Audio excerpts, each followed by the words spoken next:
In a roiling auditory overload of screams and laughter, shouts and music, and bells and dings, one more shriek shouldn't have stood out, but this one did. Lucia stopped dead when she heard the shrill screech. It felt like the keen was spearing into her ears and drilling through her brain. All the hairs on the back of Lucia's neck stood up, and a shiver trickled down her spine. Her legs went weak. Lucia looked towards the direction of the screech, up at the apex of the zero-gravity ride. As she did, thick clouds that had been swallowing the night stars for the last hour gulped down the three-quarter moon too. Suddenly, in spite of the carnival's thousands of glaring lights and the mild 60-degree temperature, the night felt heavy and oppressive.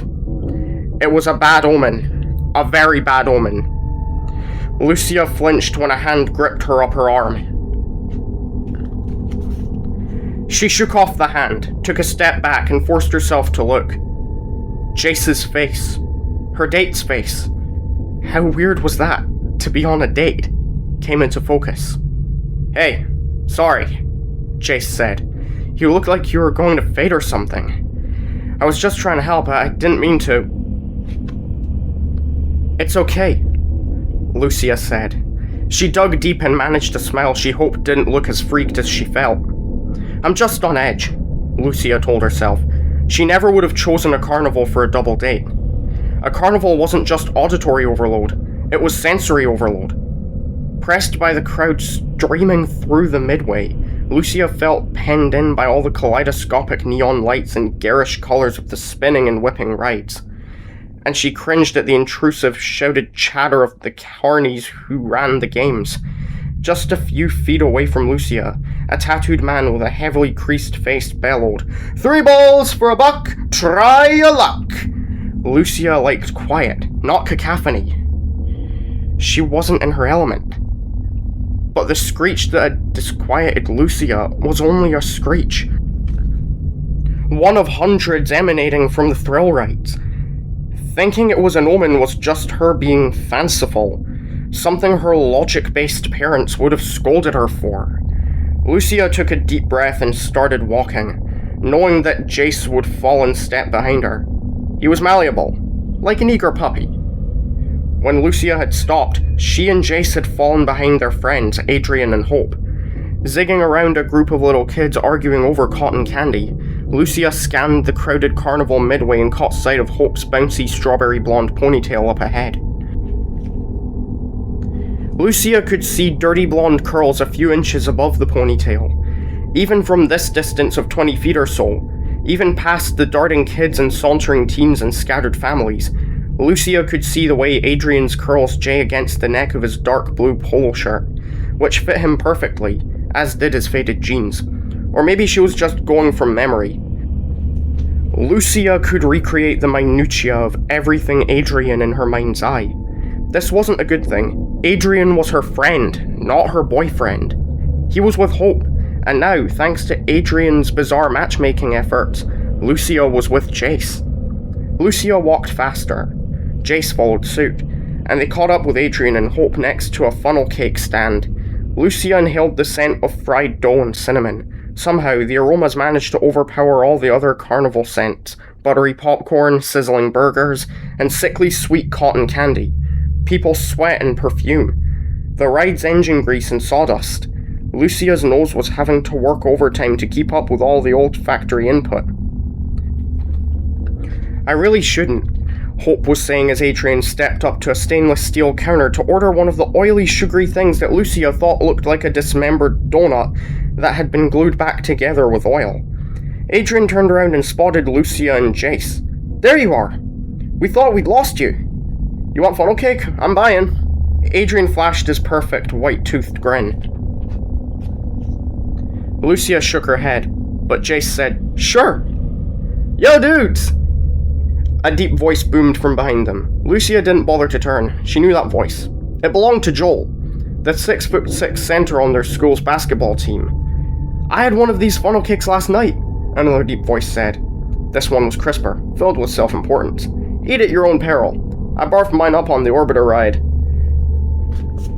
Lucia sighed loudly as the two guys, both dressed in baggy jeans and team t-shirts in their school's unfortunate purple and gold colours, pushed past her. They each slapped Adrian on the back.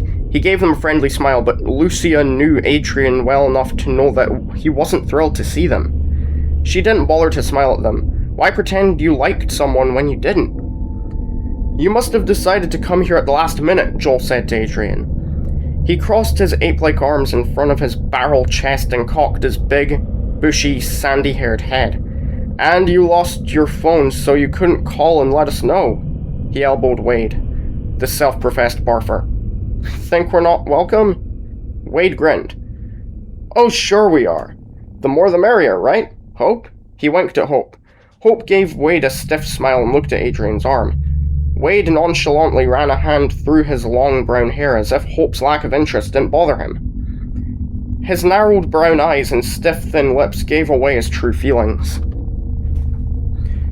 Lucia had an odd moment of empathy for Wade. She didn't like him, but she could relate to how he felt. Wade, who thought he was the king of their class and all girls should treat him accordingly, had wanted to date Hope for years. He probably thought it was his right to date her.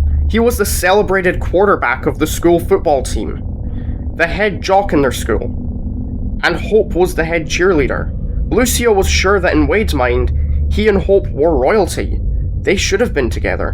But even though she was a statuesque cheerleader, almost supermodel beautiful with 5 feet 4 inches of athletic curves, shining hair, and big cartoon princess eyes and rosy lips, Hope wasn't stuck up and elitist like Wade was. She was actually very nice.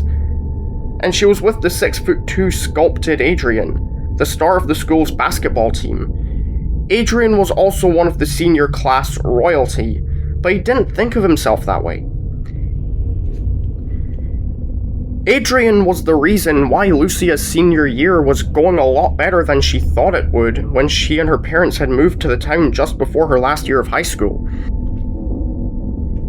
Given that she was a straight A student, a science and tech geek with an incongruous obsession with the supernatural, and not at all interested in looking and acting normal, Lucia figured she'd be an outcast. But she wasn't. Because she and her family had happened to move across the street from Adrian, a nice guy who made sure Lucia felt welcomed and included. Lucia watched as Adrian's friendly blue eyes crinkle as he accepted a tray of funnel cakes and began passing them around. He was so gorgeous. His face belonged on magazine covers. Lucia never tired of watching him, except when her wish that he was more than a friend was too much for her. Hey, Hope, are you really eating fried bread? Shame on you. Nick, one of the 5 males on their high school's cheerleading squad, came up behind Hope and bumped her good-naturedly. A tall, slender girl who looked like she was trying to be invisible trailed behind Nick. Hope smiled at her. Hey, Kel. I didn't know you guys were coming here tonight. The girl shrugged. She looked at the group and then dropped her gaze to her feet. Hope, who had just taken her first bite of the funnel cake, quickly wiped sugar and grease off her lips. She chewed, then giggled. Join me for a couple extra laps in the morning? She asked Nick. I'll have to work this off. Only if you share, Nick said. He reached out and pulled off a piece of Hope's funnel cake. Take as much as you want, Hope said. She looked past Nick. You want some, Kel? Kel, Kelly to everyone except Hope, blinked and shook her head as she toyed with her long brown single braid. Poor Kelly, Lucia thought. Kelly was so excruciatingly shy when she was in groups. She was Hope's best friend, or one of them. Hope was close friends with Nick too. And she was a nice girl, bright and funny. Kelly wasn't a cheerleader. Apparently she and Hope had been friends since they were in kindergarten together. Lucia had overheard Kelly when she thought she was alone with Hope or Nick. Kelly had a lot of interesting things to say because she genuinely liked to study, and she read all the time.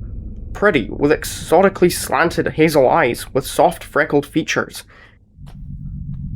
Kelly dressed well, if you were into current fashions. Tonight, she wore ankle-hugging olive pants with a cropped tan top that revealed her flat stomach. Lucia wondered what had happened to Kelly to steal her self-confidence. Kelly and I just gorged on corn dogs, popcorn, and milkshakes. Nick snatched another piece of Hope's funnel cake. He opened his wide mouth and popped in a bite. The sugar that remained on his lower lip made him look like a little boy, but then his soft, smooth features always gave him a boyish look.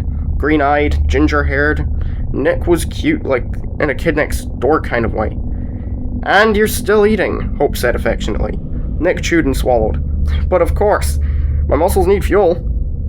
He struck the bodybuilder pose, and Hope laughed. Although he wasn't a jock, Nick's muscles rivaled the bulging brawn of Joel and Wade. Adrian was ripped too, but in a less in-your-face way. He was just fit, not muscle-bound. Chase nudged Lucia, startling her. She whipped her head toward him. Oh yeah, her date. She forced a smile and shook her head at the piece of fried dough he offered her. It didn't look appetizing in the least. All lumpy and shiny and tangled, it reminded her of her intestines. Another shiver rippled through her. She put her back to Jace and the others and turned to watch the roller coaster cars clatter past on their downward spiral swoop into a loop-de-loop that jutted about 50 feet above the roof of the funnel cake stand. "So now what?" Joel asked as the whole group moved on and eventually clustered at the edge of the balloons and darts game. Lucia joined the others, her gaze on the dart-throwing kids standing at the game's counter. She mentally calculated the optimal trajectory that would pop the uppermost red balloon. She could visualize the perfect arc well in her head. "We've been on all the rides and played most of the games," Hope said. She grinned up at Adrian adoringly. "We had to walk back to his truck to leave all the prizes he won for me." Adrian didn't react to the praise. He was too humble to be cocky about his game prowess. He concentrated on eating his funnel cake. Wade rolled up onto the balls of his feet and puffed out his chest. "I won a bunch of stuff last night, so I didn't even bother to play tonight. Joel and I just wanted to go on the rides again." Lucia rolled her eyes. As if, she thought. If Wade won anything, it was probably one of the little rubber duck prizes they gave out at the duck pond game. Wade wasn't nearly as awesome as he thought he was. How did I even get here? Lucia wondered. She didn't even like carnivals. But what could she do when Adrian told her he'd set up the double date? He was being nice, and she figured saying no would have been rude. And it wasn't like she didn't like Jace. He was a nice guy too. Jace was Adrian's unlikely best friend. Unlikely because Jay was the antithesis of a jock. About 5'6" and skinny.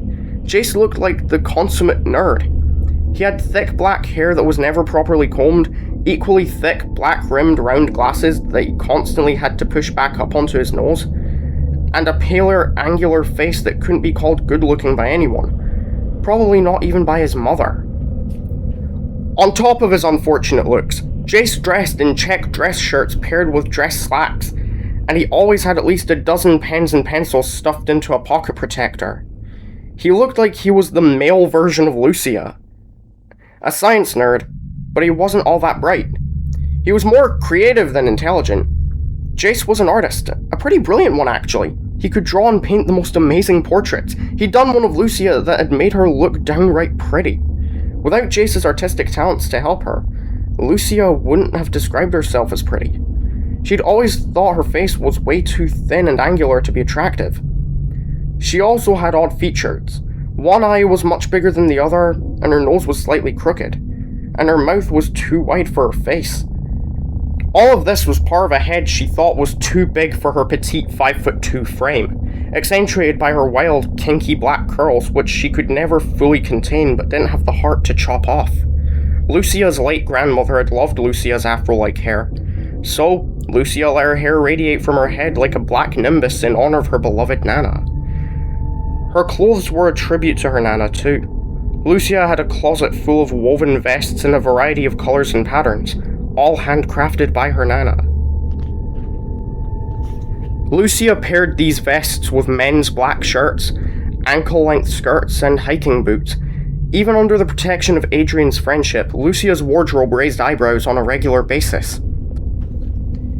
A kid eating a slice of pizza walked past, bumping into Wade. "Hey," Wade said. "Watch where you're going. The kid, who looked to be about 10 or so, stuck out his pizza sauce-covered tongue at Wade and ran off. Wade looked as if he was going to give chase, but before he could, Joel grabbed his arm. "I've got a better idea," Joel said loudly. He turned and pointed past the roller coaster, towards the dome-shaped metal skeleton of Freddy Fazbear's mega pizzaplex. "Let's go over there and look around." Lucia gazed down towards the well-lit construction site. She shivered. The town had been buzzing about the massive entertainment center for months, ever since Fazbear Enterprises announced its intention to create a Coliseum-sized arena filled with games, rides, restaurants, and stages that would feature all of the Fazbear animatronic characters. Everyone thought the project was wonderful. It was an economic boon for the town. It was supposed to create tons of new jobs and bring in thousands of tourists. Lucia wasn't so sure the place was a great idea. She'd read the stories about the old Freddy Fazbear pizzerias. There were rumors. Dark ones. She even heard that the pizzeria was being built on top of one of those pizzerias with a checkered past. "Why would we go over there?" Hope asked. "It's just a construction site." "Yeah, but it's a good one. I've checked it out a couple times. Now, I hear they've already started bringing in animatronics," Joel said. "Maybe we can find one there and get it turned on or something." "Maybe we'll get arrested and go to jail," Jace said. Joel curled his thick upper lip and looked down at Jace. "You a scaredy cat, Runt?" "Joel," Adrian said. "Knock it off." Jace stepped forward and put his shoulders back. "It's okay, Adrian. I got this." He pushed his glasses up to his nose and tilted his head back so he could look Joel in the eyes. "Just because I'm small and I draw doesn't mean I'm a scaredy cat, you Neanderthal." "Wanna bet?" Joel poked Jace in the chest. "I bet if we go over there and we find one of those animatronics, you'll pee your pants." "I don't think going over there is such a good idea," Nick spoke up. "I heard something weird happen not that long ago. Something hush-hush." "Great," Joel said. "A mystery. Let's make like Scooby-Doo and the gang and go solve it. What do you say, dudes?" Lucia opened her mouth to say she wanted to go home, but she never got the words out because Kelly, big shock, spoke up. I like mysteries. I just read a book on urban exploration. It would be cool to poke around an old site." Joel raised an unruly eyebrow and looked at Kelly as if he was seeing her in a new light. "Now that's the spirit." "I'm in," Jace said. Lucia took his hand and leaned over so she could whisper in his ear. "You don't have to prove anything," Jace whispered back. "Yes, I do. If you don't stand up to them, they end up pounding you down." "But Adrian won't let that happen," Lucia persisted. "Adrian isn't always going to be around to fight my battles," Jace said. Adrian looked at Jace as if he'd overheard the comment. "Are you sure, Jace?" he asked. "We can just leave." Jace nodded. "I'm sure. Let's do it." Adrian's sculpted nose twisted as he thought. He looked down at Hope. "What do you say? Are you willing to go over there?" Hope's big blue eyes shifted from Joel to Jace and then back again. She wasn't stupid. She understood the dynamic at play. She looked over at Kelly. "Do you really want to go over there?" Kelly flushed and wrapped the end of her braid around her fingers, but she nodded. When she spoke, her words were barely audible. "It could be fun. Or not," Lucia muttered. Kelly's eyes flickered. She obviously heard Lucia, but didn't say anything else. "Then let's blow this carnival and go have some fun," Joel said. He threw an arm around Wade and began pulling his friend along the midway. Nick looked at Hope and Adrian. His full cheeks sucked in as if in deep thought. Adrian gestured at Jace. "Your call." "Let's go," Jace said. Lucia couldn't help but notice that her date hadn't asked her what she wanted. Should she call it a night and head home on her own? She shrugged. No. She had to admit the idea of finding an animatronic kind of appealed to her. She was fascinated by robotics. So, Lucia followed her friends and her not friends through the carnival revelers. She tried to not think about the screech that had unnerved her earlier. The Pizzaplex construction site waited, still and silent, in the mottled shadows cast between sporadically spaced out security lights, surrounded by a 12-foot chain-link fence that was plastered with "Danger! Do not enter" signs. The construction site looked, at first glance, to be out of reach, but Joel knew how to get in. "There's some loose fencing down this way," he said, leading the group to the side of the site farthest from the carnival. It had taken just 10 minutes for them to walk from the carnival to the construction site, but it took another 10 minutes to circumnavigate the unfinished domed structure because the fencing was set 100 yards or so beyond the edges of the building itself.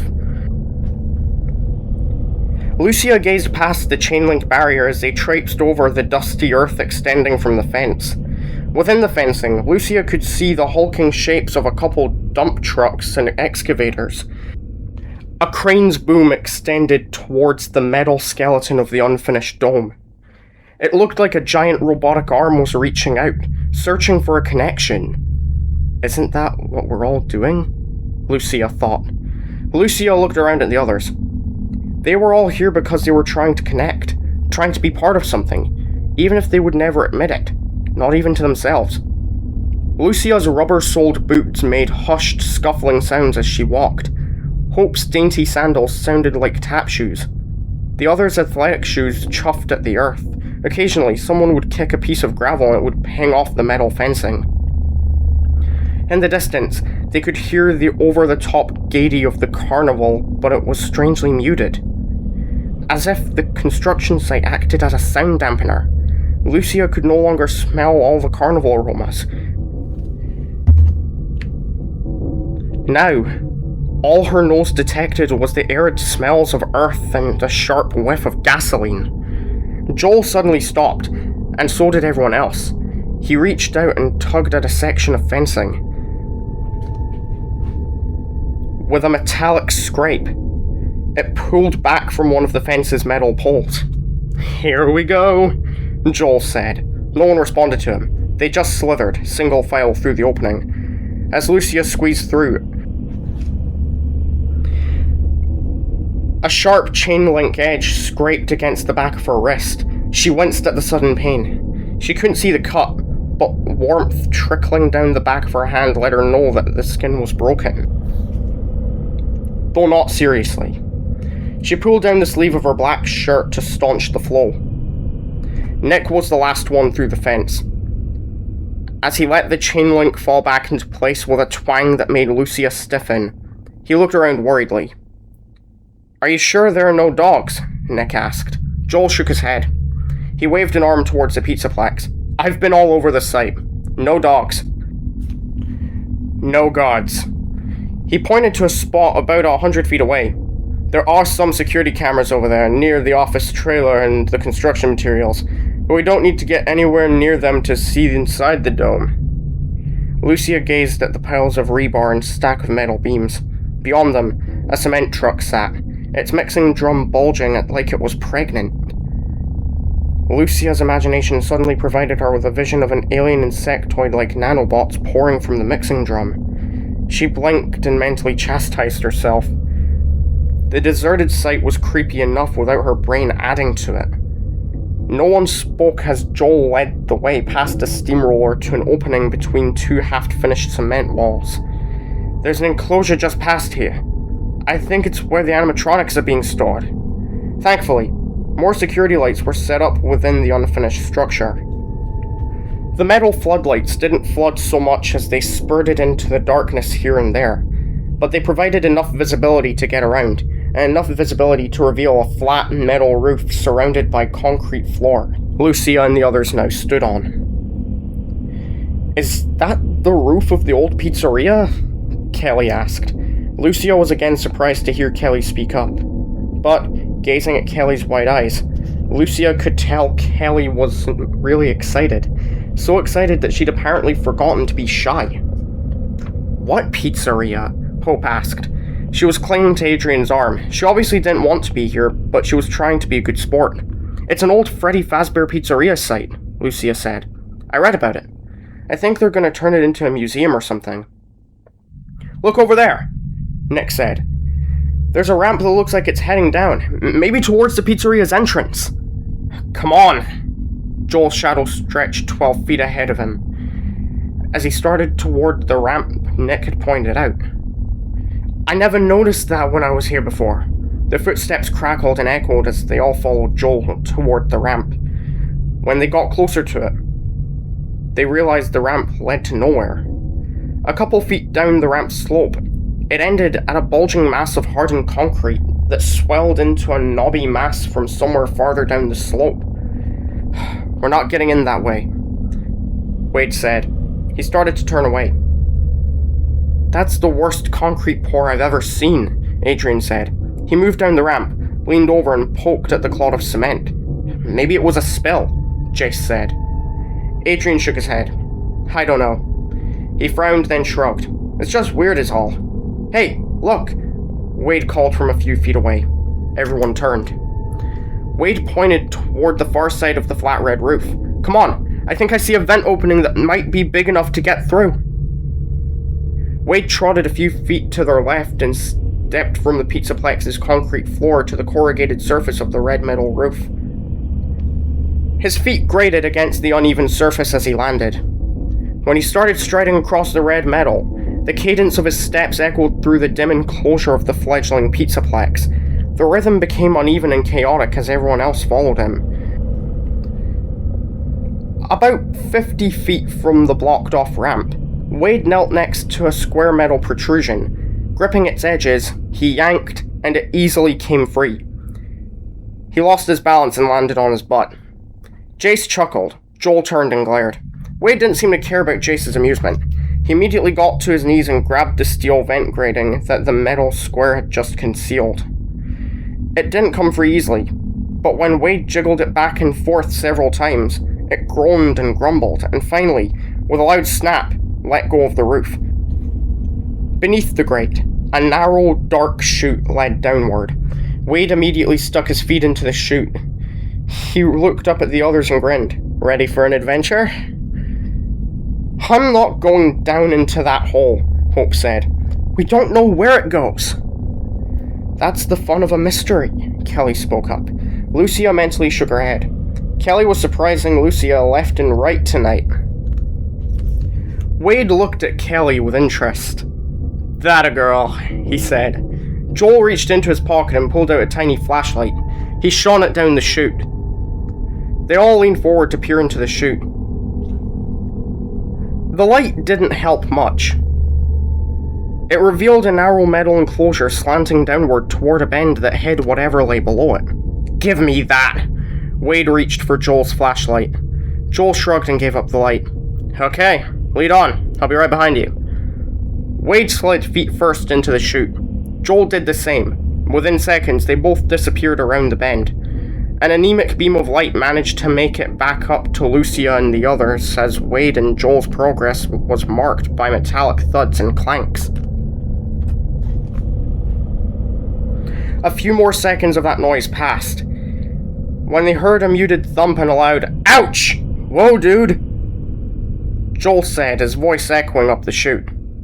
Adrian and Hope exchanged a concerned look. Lucia rubbed the goosebumps on her arms. She glanced around at the Pizzaplex's vast, darkened expanse. You guys need to get down here, Joel called out. This is seriously dope! Kelly crouched down and quickly slid down the chute as Hope called out, Kel! More thuds and clanks, an oof, and then Wade said, I gotcha! Great job, Kelly! Hope leaned over the opening in the roof. Are you okay, Kel? I'm fine. Kelly's voice sounded tinny and distant, but her eager excitement was obvious. It really is wicked down here. You need to see this. Hope looked at Adrian. I hate to leave Kelly down there alone with those two. Adrian released a resigned sigh. I agree. Let me go first. Hope nodded. And that was when Lucia and the others lost their minds. What do you do when 5 of your group of 8 have already charged into the breach? Do you retreat, looking like a total wuss? For Jace and Nick, the answer was a resounding no. Lucia had to think a little harder, but not for long. Adrian was down there. When Lucia slid out of the vent chute, Jace did his best to catch her. His best wasn't great, unfortunately, and the two of them ended up tumbling across the floor together. They landed next to a stack of old, sagging cardboard boxes. Lucia's skirt tangled around Jace's shoulders, and she quickly whipped it free and smoothed it over her legs. "I think we're in the storage room," Kelly said. "There's a hallway out there," she pointed. "I'm pretty sure it leads to the dining room." Jace immediately popped to his feet and offered Lucia his hand. "Sorry about that," he said. Lucia smiled at him. "No problem." She suddenly realized how well she could see. Although the light that surrounded her was dim, it was adequate to reveal that she and the others were now in a red-walled room filled with old boxes. They had to be in a Freddy Fazbear's Pizzeria. Even in the shadows, she could see the infamous black and white checked floor. She could also see piles of metal endoskeleton parts. Mounds of robotic arms and legs and torsos and skulls were strewn throughout the place, along with the boxes. "I'm surprised there are lights down here," Hope said. She was brushing a smudge of dirt off the pale yellow blouse she wore with her tight jeans. "They must have piggybacked the power from the Pizzaplex construction sites," Adrian said. "Come on," Joel said. "Kelly's right. The dining room's down there," he pointed. Joel started down the hall, his footsteps heavy and loud. The others followed him. Lucia took up the rear. Within seconds, the group stepped into a big room filled with more endoskeleton parts. These were scattered among broken tables and chairs and a few brightly colored plastic plates and purple striped tablecloths. "What's that smell?" Lucy asked. The odor had hit her the minute she landed on the floor in the storage room, and she hadn't thought much about it. You'd expect an old buried restaurant to smell dank and musky, but now the stench seemed to be getting stronger. "It smells like something dead," Nick said. "Maybe a rat." Hope squeaked and pressed against Adrian. He pulled her close as he gazed around the room. "What happened down here?" he asked. "Why are all these robotic parts all over?" Jace started poking around. Metal clacked against metal as he picked up parts and shifted them. "Maybe they're using the place as a storage area until they get the rest of the Pizzaplex built." "Yeah, but why are they storing old, broken robotic parts?" Lucia asked. Adrian let go of Hope, clearly curious. He too began looking around. Hope hugged herself and pressed back against the edge of a small semicircular stage, which was next to a long rectangular one. The small stage would have been Foxy's stage, Lucia thought. The animatronic fox had been a fixture at the old Freddy Fazbear pizzerias. Lucia left Hope and joined the others. Jace had pulled out his small sketch pad and was drawing a robotic skull. The rest of the group was traipsing through the robotic rubble, shifting a metal arm here, a metal leg there. Lucia's gaze shifted from part to part to part. The heads were the most unsettling parts. Their dead eyes. Lucia stopped and stared. She realized that the head she was looking at wasn't made of metal. It wasn't an animatronic head. It was... Lucia stumbled back and covered her mouth. The burger she and Jace had just shared at the start of the evening churned in her stomach. She turned and threw it up. Jace was at her side immediately. "Lucia, what?"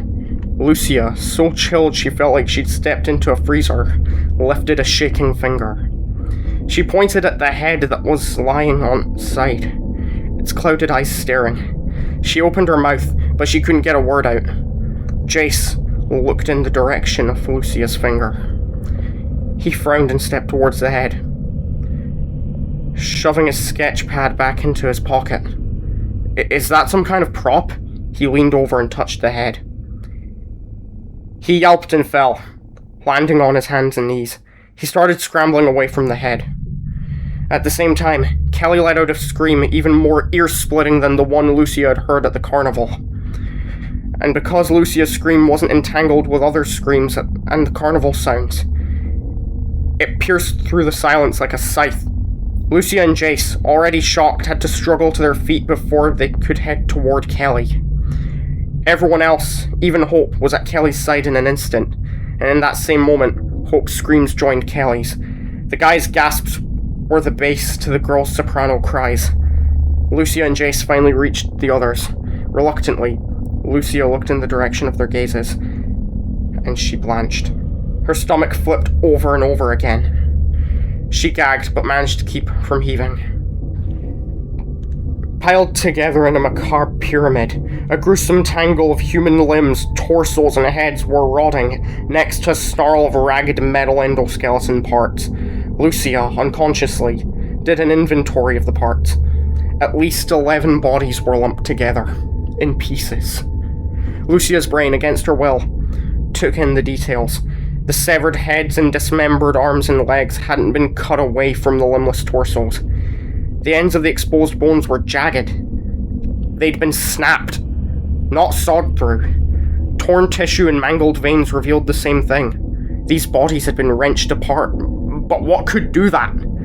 Unable to look away from the savagery, Lucia noticed dark, rust-colored stains sprayed across the floor and the walls.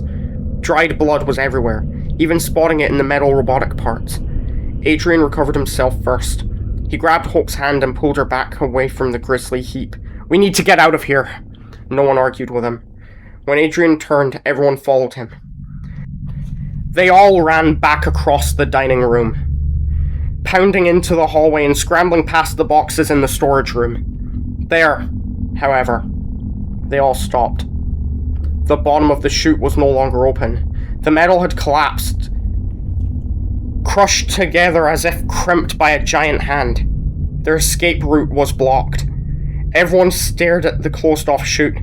They panted in unison and exchanged wide-eyed, pale-faced looks. Adrian was the first to get a grip. "There has to be another way out. Come on!"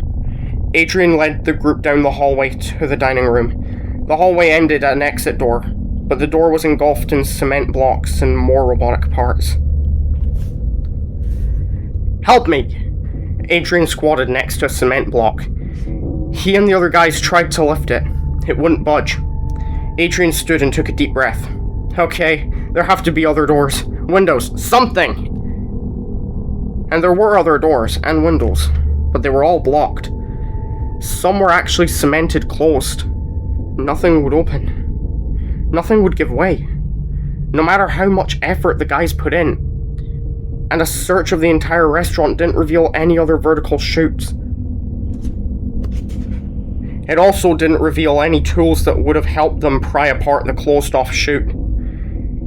Adrian suggested they use the robotic arms to try and peel back the metal blocking their egress, but his idea didn't work. They were trapped. Unwilling to return to the dining room, where the decaying body parts seemed to pulse with malevolent intent, the group started down the hall leading to the storage room. Their footsteps made scurrying sounds as they all shuffled, flat-footed in defeat, over the grit-covered floor. By now, they were all dirty and sweaty and breathing heavily. Lucia hadn't stopped shaking since she'd seen the first head. Adrian put his arm around Hope. "Don't worry. When the construction crew returns in the morning, we'll hear them. We can bang on the metal and they're sure to hear us. They'll get us out." Hope gave Adrian a little hesitant nod that belied her name. Trailing behind the couple, Lucia wished Adrian would put his arm around her too. Maybe reading or misreading her thoughts, Jace sidled close and took Lucia's hand. She didn't protest. About halfway down the hallway, Adrian stopped. He held up a hand. "Listen," he whispered. They clustered around Adrian as he turned back towards the way they'd just come, and soon, as their steps ceased, they heard it. A creak. Everyone strained to see into the dimness of the dining room. The creak sounded again, loudly. Now, it was an unmistakable creak. A creak of moving metal. "What is that?" Joel asked. "Shh," Adrian said. He cocked his head to listen. The creak repeated itself. It sounded like a metal gate swinging back and forth in a breeze. Sort of. It was an odd sound. The creak was caught up in a faint hiss. Adrian pressed his lips together, the way he always did when he was thinking deeply. He looked at the others. "Come on, let's go check it out." He didn't whisper, but he kept his voice low. "It sounds like it might be a vent cover. Maybe a ventilation system? Might be a way out."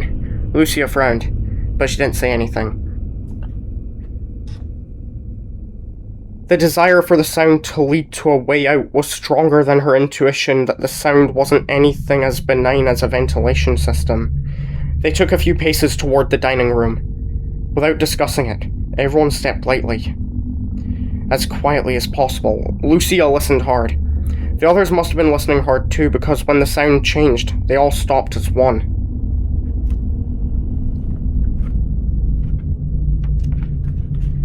The creak beyond the doorway to the dining room gave way to a series of footstep-like taps, followed by another metallic creak, entwined with a long hiss and a rasp. The sounds were getting closer. Each tap brought the hissing creak nearer to the hallway. Hope clutched Adrian's arm. Lucia held her breath. A clunk came from just a few feet beyond the doorway.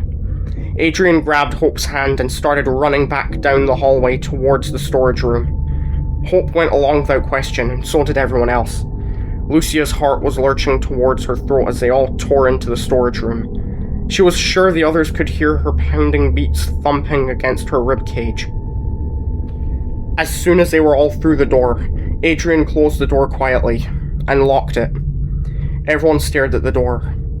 "What if it's someone coming to help us?" Wade whispered. The very fact that he whispered revealed the doubt behind his words. The others didn't answer the question. They just looked at one another with wide eyes. Clearly, everyone was realizing what Lucia had known as soon as she'd heard the first creak. They weren't down here alone, and whatever was down here with them wasn't there to help get them out.